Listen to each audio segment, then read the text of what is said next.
Now, here's an example from one of our academic programs here at Carolina. And you look at the first column, this maps against that slide we saw earlier that went into all the details about the various components of what's in the assessment report. And over to the right in the second column, we see what they did. Now, this is being lifted out of a much more detailed report, but this sort of highlights how this particular department addressed these different components. They talked about their student learning outcome, that's bolded, the first item here. They described the method that they used. In this case, they used a sample papers from undergraduate research students using a rubric. Then they go into some detail about a specific source of the evidence. They chose papers from 29 students. They're read by faculty. They had a rubric, and they included a copy of the rubric with their report. And they provide a little summary here too about what the rubric addressed and how they scored it. The remaining elements here, they gave some results about what they learned. They summarized it, they provided a table, sort of laying out what the scores were like. To provide a summary or some conclusions about what they found the assessment results.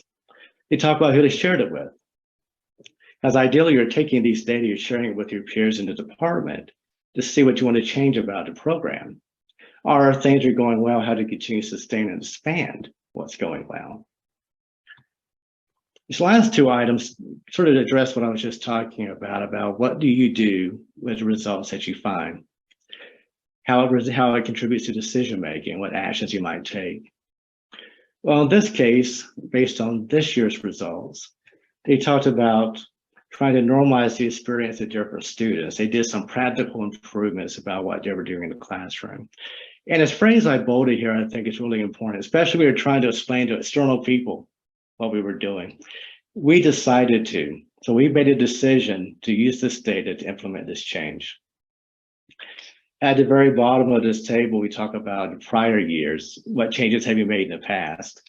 And this department, they addressed it sort of briefly here, but they said last year, we decided to modify our assessment plan to incorporate new modes of assessment of how well students are learning their fundamental knowledge base. So they're talking about things that have done in the past, give a little update on what the impact has been.